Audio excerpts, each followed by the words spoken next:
अस्सलाम वालेकुम दोस्तों, this is Safi with you. नया पाकिस्तान हाउसिंग स्कीम। जी हाँ दोस्तों, कुछ अर्सा पहले गवर्नमेंट ने अनाउंस किया था कि जो है इस स्कीम के तहत जिनकी समझ लें कि इनकम कम है उन लोगों को भी जो है वो हाउसिंग प्रोवाइड की जाएगी। तो उसके हवाले से अगर हम आगे बात करें तो ज़रूरी ये है कि बैंक्स भी अपना किरदार अदा करें, आगे बढ़ें और लोगों को आसान शराइत के ऊपर जो है वो हाउसिंग फाइनेंस प्रोवाइड करें। क्योंकि पूरी दुनिया में लोग जो है हाउसिंग फाइनेंस के ज़रिए घर बनाते हैं, तो उसके लिए जो शराइत होती हैं वो जो है थोड़ी आसान होती हैं। लेकिन अनफॉर्चुनेटली अभी तक हमारे मुल्क में समझ लें कि इतनी ज़्यादा डॉक्यूमेंटेशन, इतनी ज़्यादा प्रोसेसिंग और चीज़ें होती हैं कि बंदे के लिए एक परेशानी का बायस बन जाता है कि वो कैसे जो है इससे फ़ायदा उठाए। एनीवे, तो इस इक़दाम के तहत जो सबसे पहले बैंक सामने आया है वो है मीज़ान बैंक, जिसने जो है अनाउंस किया है कि वो इजी होम जो उनका एक प्रोडक्ट है उसमें जो है वो लो कॉस्ट इनकम के जो लोग हैं उनको जो है हाउसिंग फाइनेंस प्रोवाइड की जाएगी। अच्छा, मेरा इंटरेस्ट इसलिए भी इसमें ज़्यादा हो रहा है क्योंकि मैं बज़ाते ख़ुद भी मीज़ान बैंक में काम कर चुका हूँ काफ़ी अर्सा। तो जब मैं इसके बारे में बात करता हूँ तो मुझे अपना वक्त याद आ जाता है। अच्छा दोस्तों, वीडियो शुरू करने से पहले कुछ बातें आपको बता दूँ कि पूरी डिटेल के साथ इंशाल्लाह आपको सब चीज़ें बताऊँगा, आखिर तक वीडियो देखेगा। अगर आपका अपना इंटरेस्ट भी नहीं है इस हाउसिंग फाइनेंस में तो हो सकता है किसी और का हो, तो उसके साथ शेयर कीजिएगा। और इससे पहले जो मैंने रोशन डिजिटल अकाउंट और नया पाकिस्तान सर्टिफिकेट और उसमें इस्लामिक नया पाकिस्तान सर्टिफिकेट के बारे में वीडियोस मैंने अपलोड की थी, तो उसको भी ज़रूर देखें, उससे भी आपको बहुत फ़ायदा होगा। तो चलें इसकी कुछ डिटेल के बारे में बात करते हैं। देखिए, मीज़ान बैंक ने ये अनाउंस किया है, इसमें दो प्रोडक्ट हो सकते हैं। एक वो कि आप कोई नया घर ख़रीदने जा रहे हैं और दूसरा वो कि आपके पास जैसे प्लॉट है और आप उस पर कंस्ट्रक्शन कराना चाहते हैं। तो ये दोनों चीज़ें इसमें शामिल हो जाएंगी। अच्छा, मीज़ान बैंक में जो हाउसिंग फाइनेंस होती है वो डिमिनिशिंग मुशारका बेसिस के ऊपर होती है। उसका मतलब ये होता है कि एक पार्टनरशिप होती है जो कि डिमिनिश होती चली जाती है और बैंक की जो शेयर है उसमें ख़त्म हो जाता है और फिर वो प्रॉपर्टी आपकी हो जाती है। तो इसकी डिटेल्स जो मैंने जमा की हैं मैं आपके साथ अब उसको शेयर करना स्टार्ट करता हूँ। देखिए, इसमें इन्होंने क्या किया है कि 3 टियर बनाए। टियर 1 में क्या है, NAPHDA, इसका मतलब होता है नया Pakistan housing and development authority. अच्छा, ये वो प्रोजेक्ट है टियर 1 में, यानी कि जो अनाउंसमेंट हुई थी नया पाकिस्तान हाउसिंग की, वो वाले केसेस इसके अंदर शामिल होंगे टियर 1 में।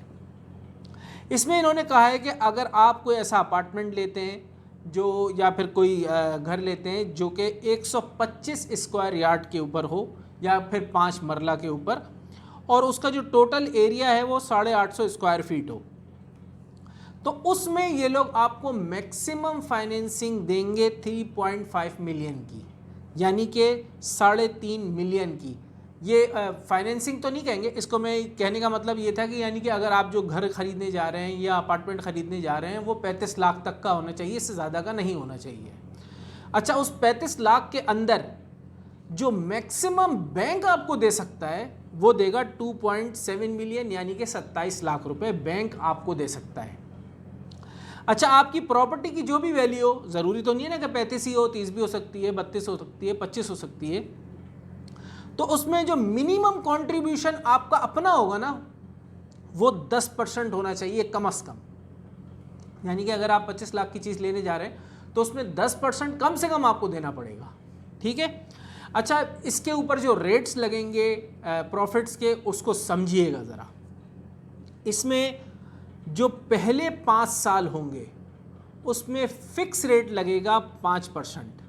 अच्छा, ये चीज़ मैं आपको बता रहा हूँ और जितनी भी इस वक्त यूट्यूब पे वीडियोज़ हैं उन्होंने ये डिटेल्स नहीं बताई हैं, तो मैं आपके साथ शेयर कर रहा हूँ ताकि आपको सही से इसका जो है ना वो डेप्थ पता होनी चाहिए।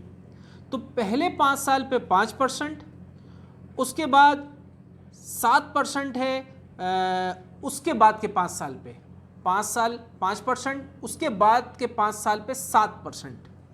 अब मिसाल के तौर पे आपने जो फाइनेंसिंग ली है वो 10 साल से ज़्यादा की ली है, तो उसके ऊपर जो रेट लगेगा वो उसमें लेंगे 1 ईयर का काइबोर कहते हैं Karachi inter bank offer rate.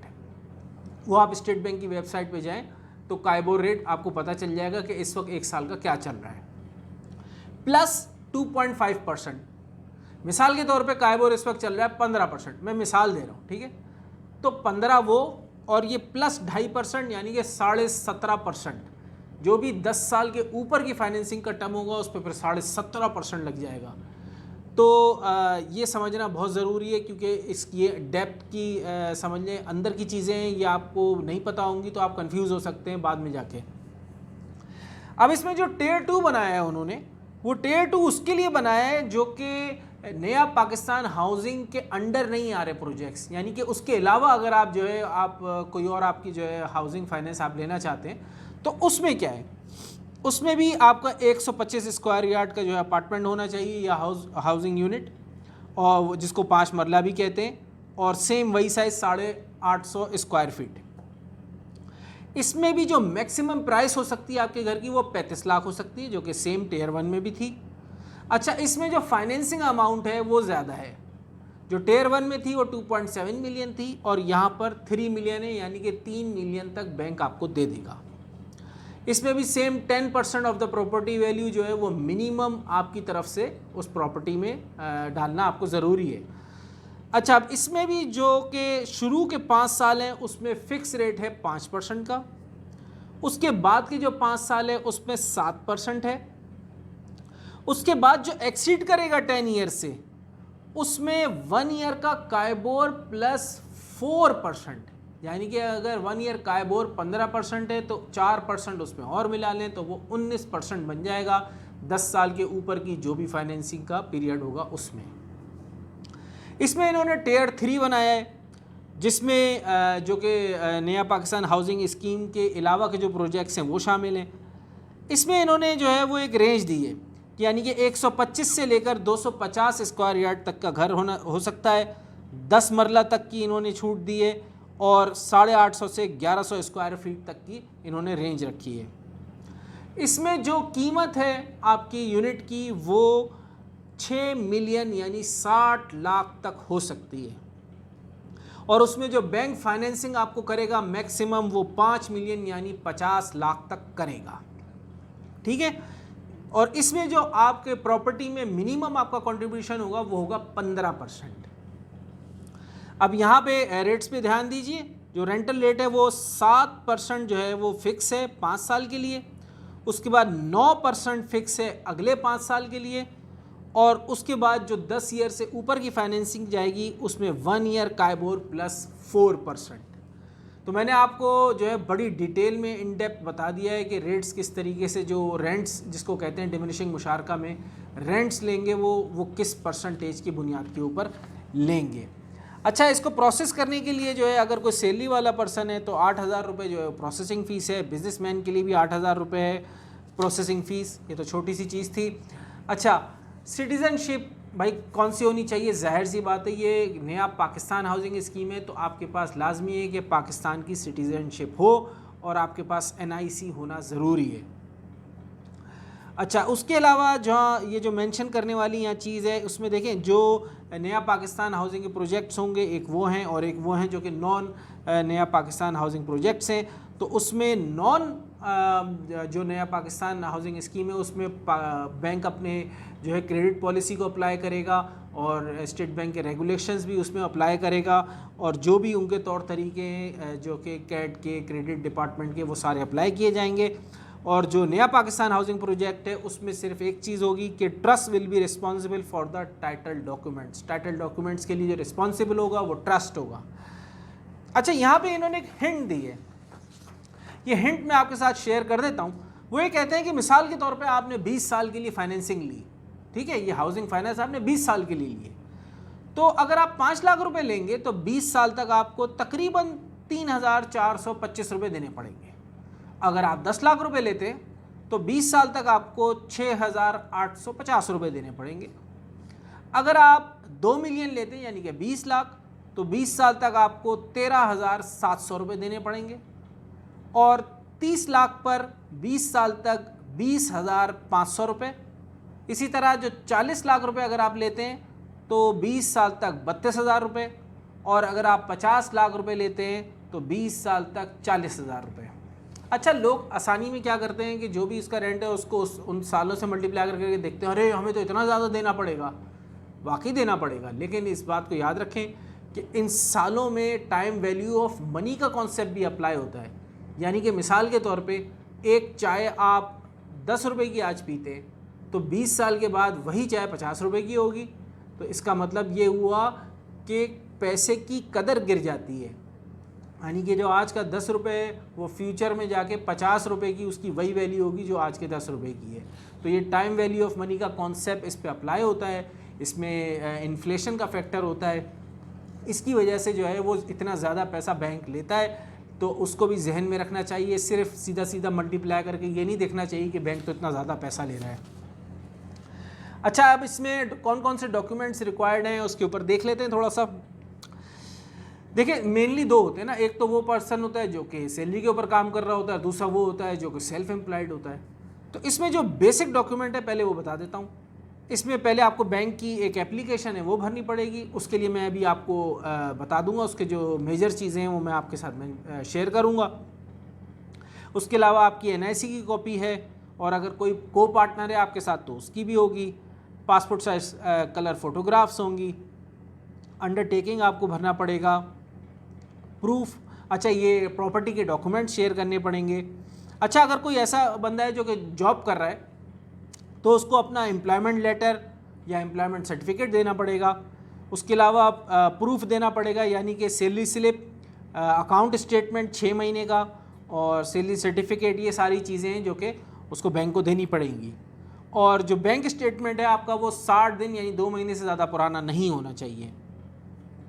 अब इसी तरीके से अगर मैं बात करूं कि कोई ऐसा बंदा है जो कि काम करता है, फॉर्मल नहीं है, इनफॉर्मल है, वो कहते हैं भाई मैं किसी क्या मतलब ऐसे मैंने ज्वाइन नहीं किया हुआ लेकिन मैं काम करता हूँ किसी के लिए, तो उस सूरत में उसको जो है रेंट एग्रीमेंट और रेंट पेमेंट की declaration, utility bills, school fees के चालान और जो जो उसके एक्सपेंस हैं उसके डॉक्यूमेंट शेयर करने पड़ेंगे बैंक के साथ। अब बात करें अगर बिजनेसमैन की, देखिए बिजनेस में तो कोई पार्टनरशिप भी हो सकती है ना, प्रोप्राइटरशिप भी हो सकती है, तो उसके लिहाज से पार्टनरशिप डीड चाहिए होगी और बैंक के सर्टिफिकेट चाहिए होंगे, सोल प्रोप्राइटरशिप का लेटर चाहिए होगा, रेंट का एग्रीमेंट ऑफिस का।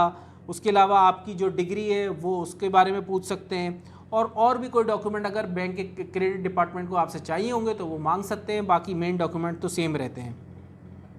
तो बैंक अकाउंट स्टेटमेंट जो है ना वो लाजमी बैंक मांगता है हमेशा आपकी इनकम देखने के लिए, तो वो बड़ा ज़रूरी है।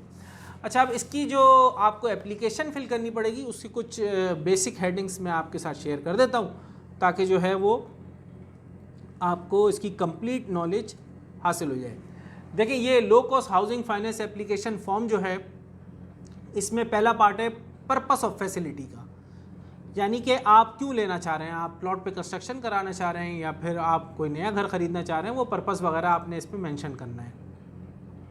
उसके बाद जो है आपको बैंक के साथ आपका रिलेशनशिप क्या है, यानी कि आप ये कह सकते हैं कि आपका पहले से अकाउंट है या फिर आप नया अकाउंट आप खोलेंगे, क्या है। उसके बाद पर्सनल डिटेल्स हैं। पर्सनल डिटेल्स में तो आपको पता है कि सारी चीज़ें वही होती हैं कि आपका नाम, वालिद का नाम और डेट ऑफ बर्थ और मुख्तलिफ़ चीज़ें हैं। उसके बाद आपकी एम्प्लॉयमेंट की डिटेल्स हैं, वो आपको मेंशन करनी पड़ेंगी यहाँ पे फॉर्म में। और उसके बाद जो है आपकी मंथली इनकम और एक्सपेंसेस क्या हैं वो आपको यहाँ मेंशन करने पड़ेंगे फॉर्म पर। उसके बाद अगर आपने बैंक से और कोई लोन्स वगैरह लिए हुए हैं, क्या क्या लायबिलिटीज़ आपके ऊपर हैं वो मेंशन करनी है यहाँ पे। आपके पर्सनल एसेट्स मेंशन करने हैं। इसके अलावा आपके पास कोई घर है या और कोई एसेट है तो वो मेंशन करें। जो प्रॉपर्टी आप फाइनेंस करवाना चाहते हैं उसकी कंप्लीट डिटेल आपको मेंशन करनी पड़ेगी यहाँ पे।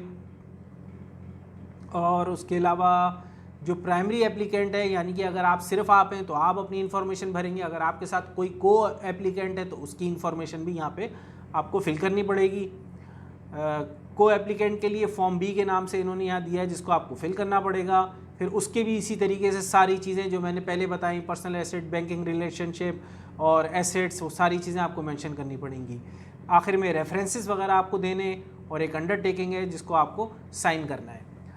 तो ये सारी डिटेल्स मैंने आपको बताई हैं जो मीज़ान बैंक ने अभी ऑफ़र किया है रिसेंटली आपको। ये जो नया पाकिस्तान हाउसिंग स्कीम के अंडर और लो कॉस्ट के ऊपर जो आपको ये फाइनेंसिंग प्रोवाइड की जाएगी, जो लोग जिन लोगों की आमदनी कम है और वो लोग भी अब अपना घर हासिल कर सकते हैं इससे। अच्छा, मेरा पर्सनल व्यू इसमें ये है कि देखिए, मैंने कुछ लोगों को देखा है वो 10-10 साल से 20-20 साल से किराए पे रह रहे हैं और वो एक फ़िक्स किराया पे भी कर रहे हैं और किराया बढ़ता भी जा रहा है, वो भी पे कर रहे हैं। तो ऐसा शख्स जो ये समझता है कि मैं 10 साल से किराए पर हूँ और आने वाले 10 साल तक या 15 साल तक मुझे किराए पर ही रहना पड़ेगा क्योंकि मेरे पास इतनी जो है वो ताकत नहीं है कि मैं घर ख़रीद सकूँ, तो ऐसा शख्स तो समझ ले कि उसको ये फाइनेंसिंग ले लेनी चाहिए फ़ौरन, ताकि वो जो पैसा बैंक को देगा वो कंसिडर कर ले कि वो रेंट दे रहा है और उसी अरसे में उसका कुछ ना कुछ कोई ना कोई एसेट बन जाएगा।